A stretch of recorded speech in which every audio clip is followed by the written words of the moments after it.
Lelucon apa lagi sih ini?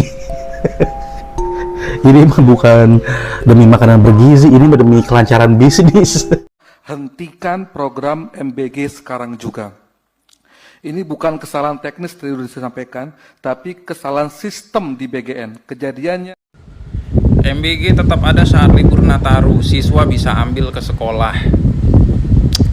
Gini ya, BGN, kementerian terkait, Assalamualaikum Pak Presiden yang terhormat Bapak Prabowo. Ini Pak, saya adalah penerima MBG untuk anak-anak saya. Bukan MBG-nya terus dikritis langsung, wah bubarkan. Ini perputaran ekonominya dahsyat. Bahasa gue adalah erupsi ekonomi. Manfaatnya gila. Ini nggak ada yang memeriksa BGN apa? Hah? Jelas-jelas anak sekolah libur 2 minggu. Ngapain ini MBG kelincahan ngantar makanan ke rumah siswa? Beberapa orang pinter, beberapa saja. Orang pinter atau orang yang menganggap dirinya pinter, ya kan? Atau mengangkat dirinya. Jadi kalau sekolah masuk, maka program makan bergizi tetap dilaksanakan. Semua orang ceritain MBG. MBG mau dibaca sebagai apa? Mau diributin terus? Mau diceritain terus? Anggaran besar tapi hasil mengecewakan. Warga ramai-ramai mengeluhkan kualitas MBG yang dianggap tak sebanding dengan budget. Menyikapi hal ini, Kang Deddy memastikan tak ada. Kan kalau di tempat lain makan siang gratis itu pemerintah yang nyiapin. Ya kan, sampai mikir masak di program makan bergizi bukan sekedar memberi makan kepada anak-anak penerus generasi. Sejak dini, dari awal perencanaan. Hai guys, jumpa lagi dengan saya Hadi Purwanto guys. Kali ini kita akan membahas sebuah berita yang akhir-akhir ini sangat viral sekali ya guys, yaitu tentang makan siang bergizi program dari Presiden Republik Indonesia guys. Nah hari ini Kang Deddy Mulyadi akan menengahi hal ini guys, menjadi mediator antara keputusan presiden dengan netizen atau rakyat bawah yang di sini banyak yang belum paham tentang program yang satu ini guys. Nah bagaimanakah langkah-langkah cerdas KDM atau Kang Deddy Mulyadi untuk memberikan solusi atau jalan tengahnya guys? Mari kita saksikan dulu para netizen guys yang selama ini mereka telah menerima bantuan makan siang bergizi anak-anaknya yang di sekolah guys. Oke, langsung saja guys, let's go guys.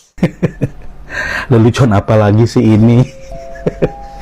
Ini mah bukan demi makanan bergizi, ini mah demi kelancaran bisnis.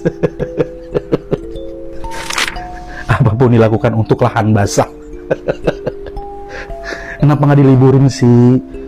Kan kasihannya lagi pada liburan, apalagi keluarganya Kevin Home Alone tuh liburan ke Eropa, masa balik lagi ke sekolah demi salak 2 biji sama roti. Kalau libur kan enak, korupsi juga bisa libur dulu. Jadi malaikat hati tuh lebih santai.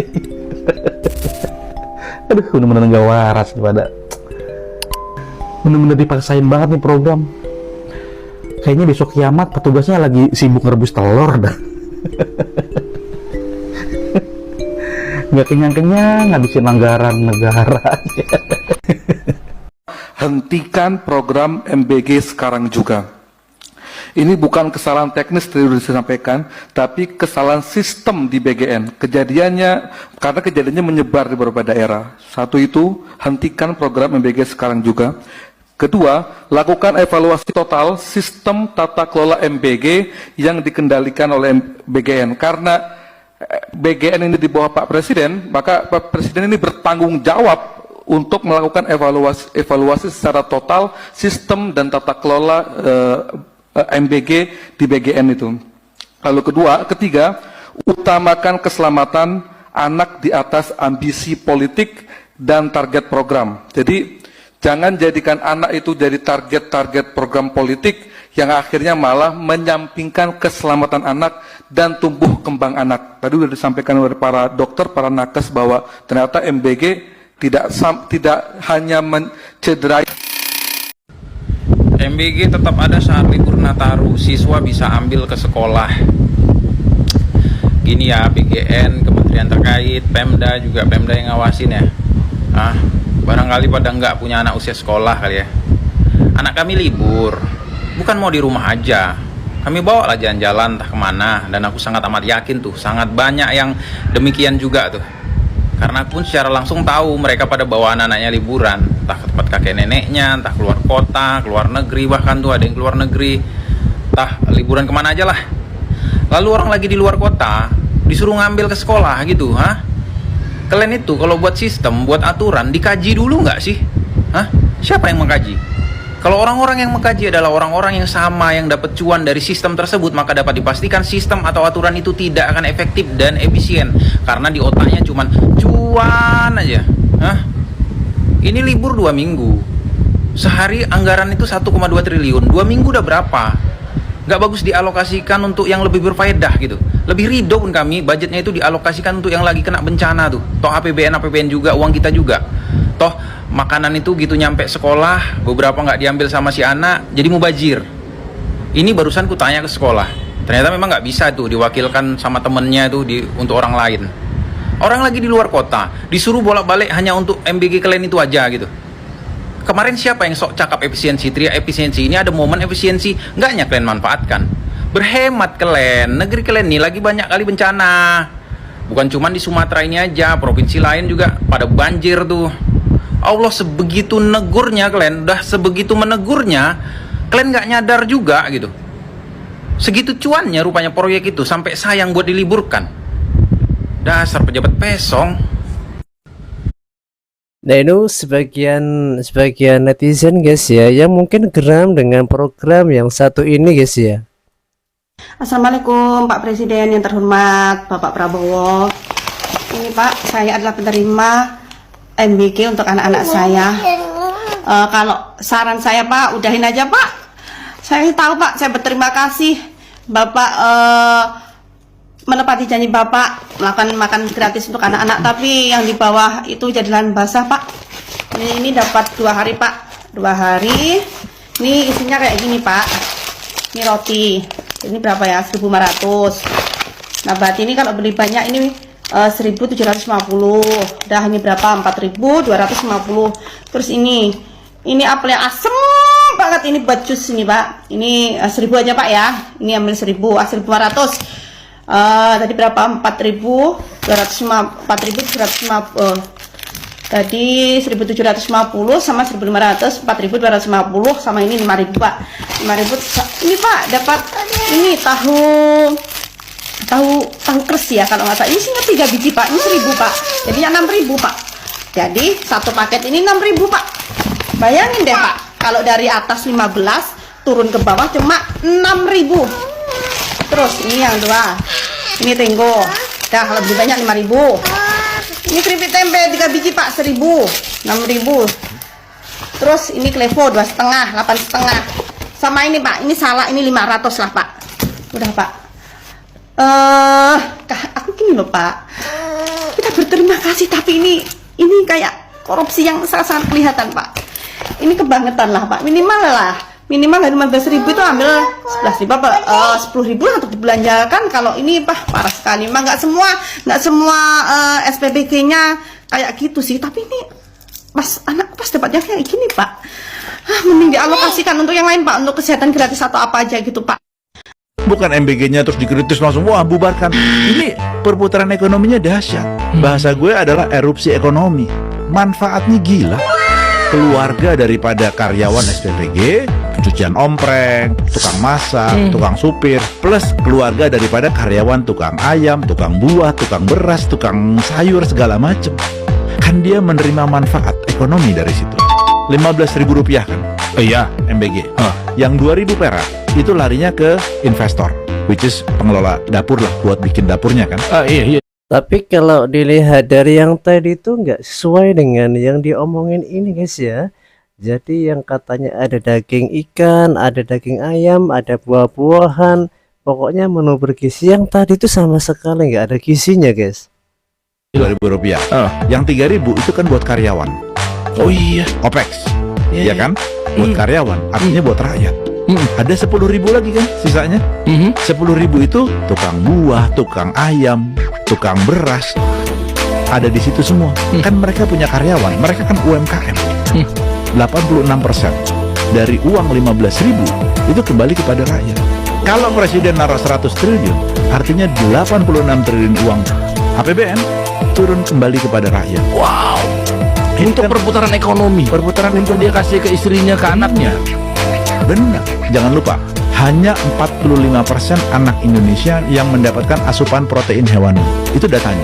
Ada studi dari National Institute of Nutrition. Oke, dari setiap makanan yang proteinnya tinggi, itu bisa menaikkan 3-6 poin IQ. Serius? Serius. Itu penelitiannya. Jadi yang mengkorupsi itu mungkin bagian bawah ya guys ya. Kalau dari presiden itu bagus-bagus, cuman ketika disampaikan ke siswa, ke anak-anak itu nggak sesuai dengan yang diomongin gitu guys ya. Makanya itu yang menyebabkan para netizen ini geram gitu guys ya. Ini nggak ada yang mau periksa BGN apa? Hah? Jelas-jelas anak sekolah libur 2 minggu, ya. Ngapain ini MBG kelincahan nganter makanan ke rumah siswa? Ah? Kalau anaknya lagi liburan ke rumah neneknya di Papua gimana? Ah? Lu pengen nganter ke Papua? Ah? Belum lagi kemarin nganter ke sekolah aja lu nabrak siswa. Jangan sampai lu anter ke rumah siswa, lu nabrak rumah orang, makin runyam jadinya. Ini makin hari gue lihat negara ini makin nggak jelas arahnya kemana. Kalau semua. Ya sebetulnya itu karena nada jengkel, nada geram gitu guys ya. Sebetulnya itu emosi sesaat guys. Dari sikap para pelaku yang tidak sesuai dengan visi dan misinya presiden guys ya. Beberapa orang pinter, beberapa saja orang pinter atau orang yang menganggap dirinya pinter, ya kan, atau mengangkat dirinya orang paling pinter di Indonesia, yang selalu nyinyir ya, selalu mengejek program ini. Minggu yang lalu saya menerima rombongan dari Rockefeller Institute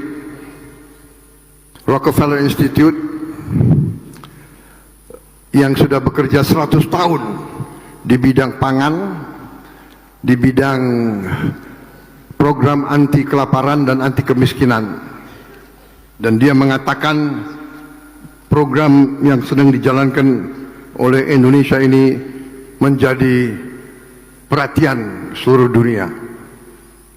Waktu kita mulai program MBG ini baru 77 negara yang melaksanakan. Kita waktu itu kalau tidak salah negara ke-78 atau ke-79.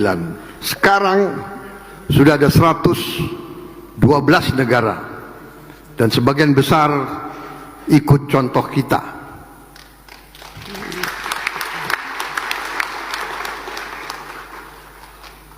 Kita berani melakukan, dan ada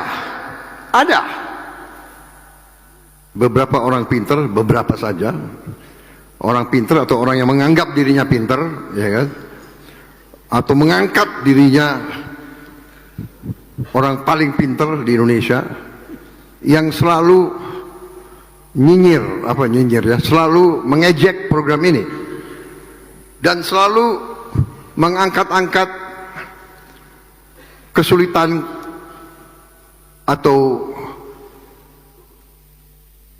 kesalahan. Memang program ini tidak sempurna. Dalam pelaksanaan sampai sekarang ada beberapa ribu anak yang sakit perut, keracunan makan, tapi yang dibesarkan adalah keracunan. Nah ini sebetulnya presiden kita ini sangat pintar dan jenius sekali guys, tapi yang di bawahnya itu guys ya, yang mereka itu mementingkan perutnya sendiri guys, jadi kurang amanah gitu guys ya. Nah disinilah pentingnya KDM guys. Jadi Kang Deddy Mulyadi ini mencoba memberikan solusi guys ya, menengah-nengah guys, sehingga program ini nantinya akan berjalan sesuai yang diinginkan oleh Bapak Presiden kita guys ya. Jadi kalau sekolah masuk, maka program makan bergizi tetap dilaksanakan, tetapi mekanismenya berbeda seperti hari biasa, di mana kita akan berikan makan bergizi itu untuk dibawa pulang. Ya, jadi untuk yang puasa bisa dimakan saat buka, untuk yang tidak puasa bisa dimakan sembunyi di sekolah atau di rumah. Ya, jadi bentuk makanannya bentuk makanan yang tahan lama, seperti contoh. Kok aneh sekali guys ya, seharusnya kan kalau dia itu cerdas itu kan ketika puasa itu justru ya mungkin depending apa gimana gitu guys ya, atau ya coba dari sendiri dulu aja deh guys. Susu, telur rebus, kurma, kemudian kue kering fortifikasi, buah, dan lain-lain. Ya mungkin juga sesekali ada bubur kacang hijau atau kolak. Yang jelas sumber komposisi gizinya tetap, di mana di situ ada protein, ada karbohidrat, dan ada serat. Ya tadi itu kan sebagian netizen itu inginnya itu kalau misalkan pas hari libur sekolah kayak gini ya di stop dulu, yang nanti alokasi dana itu kan per hari itu sampai 1 triliunan gitu guys ya. Maka daripada disia-siain, toh juga yang sekolah juga lagi liburan, mungkin alangkah lebih baiknya dana itu dialokasikan ke yang kena musibah seperti Aceh dan lain sebagainya kan gitu guys. Nah ini salah satu yang diinginkan para netizen guys ya. Jadi menyesuaikan lah, kalau anak-anak sekolah dikasih, kalau pas libur ya dipending dulu mungkin gitu guys. Semua orang ceritain MBG. MBG mau dibaca sebagai apa? Mau diributin terus? Mau diceritain terus? Mau menjadi perbincangan tanpa henti? Atau dianggap sebagai sebuah peluang? Saya termasuk orang yang menganggap ini hari ini adalah peluang. Peluang siapa? Kita ini peluangnya. Apa itu? Ada duit 50 triliun di Jawa Barat. Ada pengurangan memang di Jawa Barat. Hari ini Jawa Barat kehilangan 5,7 triliun. Dari statistik ekonomi, kabupaten kotanya mengalami penurunan pembiayaan 5,7 triliun. Tapi ada 50 triliun. Ayo, mau dibaca sebagai apa? Mau peluang, mau apa? Saya baca ini peluang. Nggak apa-apa deh. Saya puasa, infrastruktur kami bangun, sekolah kami bangun, nggak apa-apa. Perjalanan dinas kami potong, snack kami potong, baju potong, semua potong, nggak apa-apa. Listrik dimatiin sebagian, wifi dimatiin sebagian, air diirit, kami ngirit, nggak apa-apa. Tapi infrastruktur tetap akan kami bangun, sekolah akan kami wujudkan, irigasi akan kami bangun, PJU akan kami bangun di mana-mana. Saya ingin dalam 5 tahun Jawa Barat sudah terwujud seluruh mimpinya. Tapi saya akan baca peluang yang 50 triliun itu. Bagaimana? Hei, ada pisang yang disajikan tiap hari. Hitung itu, kalau 1.500 siswa per hari berarti 1.500 pisang. Kenapa Anda tidak baca? Kepala UPTD-nya kenapa tidak bergerak? Hitung berapa halaman sekolah luasnya. Tanamin pisang serempak. Daripada tanah-tanah Pemda hari ini kosong di mana-mana, tanamin pisang. Dikontrak kerjakan. SMA ini pisangnya di sini, SMA ini pisangnya di sini, SMK ini pisangnya di sini. Ini yang paling mudah memeliharanya. Itu ekosistem ekonomi. Sekolah bagaimana? Sekolah bisa menjadi konsumen dan bisa menjadi produsen. Anak-anak makan telur. Bagaimana caranya kalau telur yang disajikan oleh MBG itu, telur itu diproduksi oleh anak-anak sekolah? Bagaimana kalau setiap anak sekolah diwajibkan di rumahnya pelihara ayam? Anda mau menganggap apa? Menganggap peluang, menganggap tantangan. Pelihara ayam diwajibkan, sudah pelihara ayam. Kalau pelihara ayam maka ada siklus. Sisa MBG yang tidak dimakan itu dikarungin, bawa ke rumah, kasih makan ayam. Apa tidak berputar? 50 triliun jangan dibuang. Ini peluang menurut saya. Nah, bagaimana? Anak sekolah itu nanti datang ke sekolah. Mudah ke depan, saya ingin ke depan, keinginan saya, dapurnya itu di sekolah saja. Ini keinginan saya. Di Ya sudah, yang sekolahnya siswanya 1000, ya dapurnya di situ, minimal dekat di situ. Ya kalau seperti itu pengelolanya kan bisa, oh ibu-ibunya yang tiap hari, hai, udah masak weh. Daripada hai. Nah kemudian di situ disuruh ngelola. Kalau di situ suruh ngelola, maka nanti beli telurnya dari mana? Dari komponen yang 10.000 tidak boleh terkurangi itu. Ya itu, siswa lumayan, saya mah cuman bawa seminggu teh setengah kiloan, jual, beli, siklus ekonomi. Bayangin, makanannya dimakan oleh kita, produk untuk makanan itu diproduk oleh kita. Di depan sekolah udah nggak usah tinggi-tinggi pelajaran biologi luhur teuing, aing teu ngarti.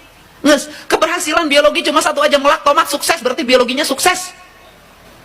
Sudah, apain sih teori banyak amat? Digantung-gantung di sekolah. Nanam cabai sukses, berarti biologinya 9. Udah.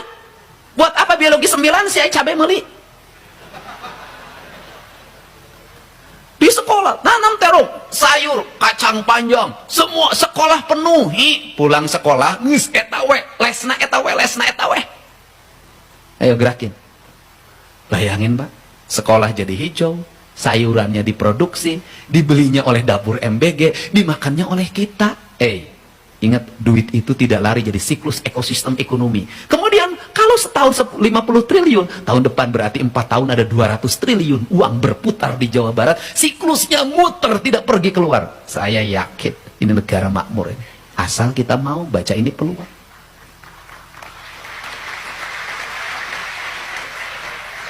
Semua orang ceritain anggaran besar tapi hasil mengecewakan. Warga ramai-ramai mengeluhkan kualitas MBG yang dianggap tak sebanding dengan budget. Menyikapi hal ini, Kang Deddy memastikan tak ada toleransi dan siap menjatuhkan sanksi tegas kepada pihak SPPG. Tidak tebal aku mah yang boga saham MBG nempo sabaraha ini Pak Deddy. Iya lamun di warung 2000 udah mau mungkin 2000 meuli tonan mah. Iya 1.500, 3.500, iya 1.000. 5.000 kurang, anggaran 15.000. Bawa MBG-nya cabut aja Pak, lihat nih Pak. Masa lengkengnya cuma sebiji. Satu porsi makanan 10.000 itu sudah dikasih untung 2.000. Maka tidak ada toleransi lagi kalau berkurang. Kalau nilainya kurang, maka saya bilang ada 3 hal yang akan saya lakukan sebagai gubernur untuk mengawal program ini. Pertama adalah sanksi administratif, kedua penutupan dapurnya, yang ketiga adalah sanksi pidana. Kenapa? Kalau dari 10.000 dikurangi tinggal 7.000 atau 6.000, maka uang negara ini hilang dalam satu porsi makan. Anggaran besar. Jadi itulah salah satu langkah mediasi atau mediator dari Kang Deddy Mulyadi, guys. Di samping beliau ini memberikan solusi, langkah-langkah alternatif, beliau pun akan mengawalnya, guys, ya, program pemerintah ini, guys. Kan kalau di tempat lain makan siang gratis itu pemerintah yang nyiapin. Ya kan, sampai mikir masak di sekolah apa ngambil catering. Saya punya ide baru, kasih uang ke orang tuanya senilai 15.000 dulu. Senilai 15.000, suruh dimasak di rumahnya. Nanti hasil dari 15.000 itu jadi apa? Nih, sekarang kita lihat yang dibuat oleh orang tuanya. Ini 15.000 hasil, dikasih uangnya ke orang tuanya. Ini hasil masakannya.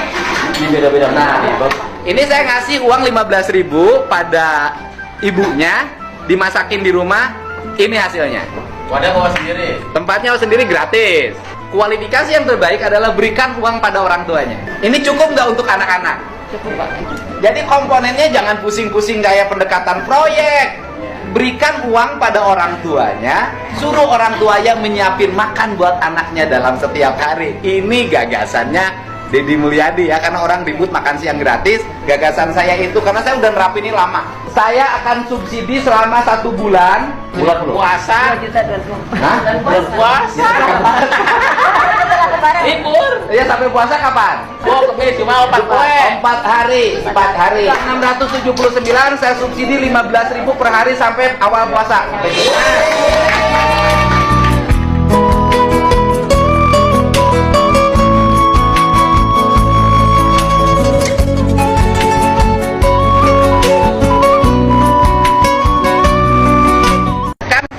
Jadi langkah yang awal tadi itu diringkas gini, guys, ya, kata Kang Deddy ini cukup kita ngasih uang 15.000 ke orang tua atau wali murid gitu, guys, ya. Nanti di situ biarkan sang ibu memasak uang yang 15.000 itu menjadi porsi makan buat anaknya gitu guys ya. Ternyata program ini setelah berjalan lama di Jawa Barat oleh Kang Deddy gitu guys.